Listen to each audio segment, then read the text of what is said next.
रामजा school R K पुरम नई दिल्ली में एक बास्केटबॉल चैंपियनशिप हुई, जो कि एक इंटर स्कूल टूर्नामेंट था, और वहां पर बास्केटबॉल पर एक वर्कशॉप भी हुई। Early to school with studying along with playing quite right makes a student healthy, wealthy and wise. With this aim, vision and mission in mind, Ramjas School, RK Puram, organized the Ramjas Basketball Champions League. This was the 18th time this Champions League happened, wherein it witnessed a participation from almost 90 schools, 90 teams across Delhi NCR. It is a massive participation that is one of its kind, and the zeal and the enthusiasm, sportsmanship spirit was in the air. Let's take a quick look into the grand finale match between DPS Mathura Road and GD Goenka Vasant Kund.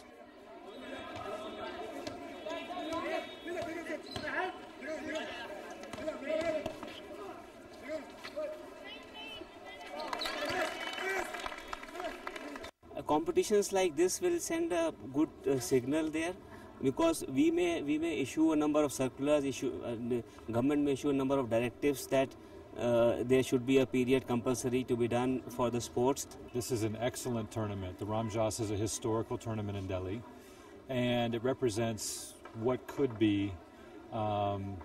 This is a good model for what we want to have all over India. So my encouragement would be that more schools like this would take up the sport. Here, things are still growing, and this is an exciting time for India basketball and for sports in India in general, because there's so much potential. So that's what I'm doing. I see that, I'm training them and giving them the tools. Play sports like sports. The sentence was made true by the students who participated with the cheerful applauses despite the fact whether they won or lose the competition. It's all about participation. Ramjas Basketball Champions League ended with this vigor and enthusiasm. तो बहुत बहुत शुक्रिया आपका मंजू सोनी, हमें basketball के खेल से जोड़ने के लिए।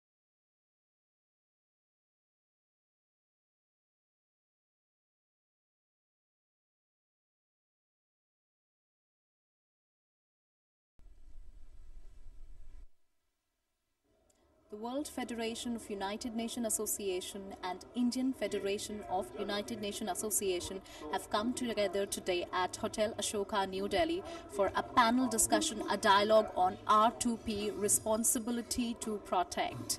The dialogue today focuses on the third pillar measures to be taken. India has joined hands with WFUNA. The primary responsibility, the fundamental principle of the dialogue, of the panel discussion here is that the sovereignty implies responsibility.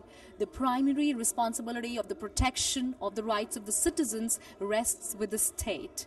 Let's take a quick look into the dialogue. The proportionality of the crimes or ethnic cleansing or whatever committed, and the determination made on the basis of these certainly can and have been challenged. So there's no question that protection is essential. The principle has been elaborated on the basis and with full respect of the UN Charter. The UN Charter decided at a time when the vast majority of current member states were not sovereign states. They were not formally part of that process. It has moved far away from what has happened in 1940s and 1930s and 1920s. So we are in a very different kind of a world. How is IFUNA related to R2P? Responsibility to protect is the most important issue which is being discussed these days, particularly after the 2005 United Nations outcome document. It has become very important that the R2P should be involved with the civil society.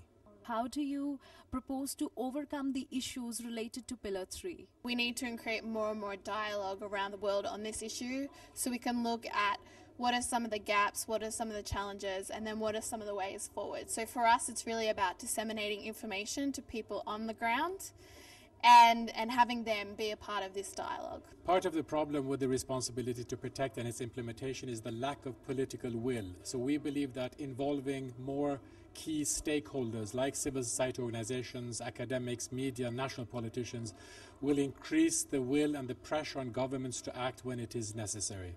Mr. Chari, the Vice President of IFUNA, what are the future actions? R2P is not very easy to understand because it is seen as a concept which contradicts the idea of sovereignty, which is very obvious and very important also.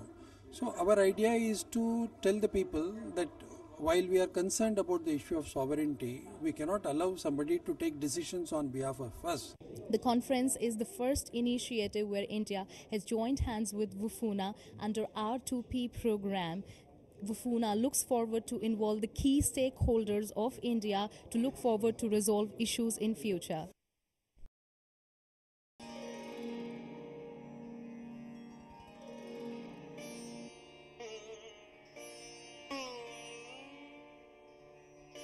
Very warm welcome to all our viewers.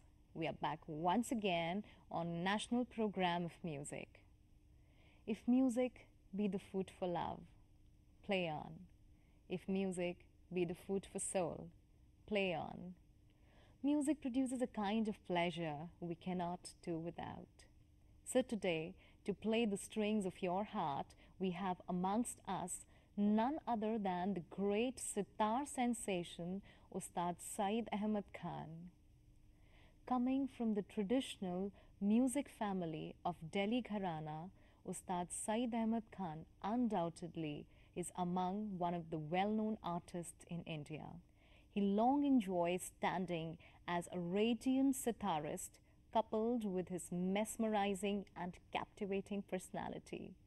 Being the senior disciple of his master Ustad Zafar Ahmed Khan, he received his talim from his father, Ustad Wahid Ahmed Khan, who also taught him classical vocal along with other ustads in India.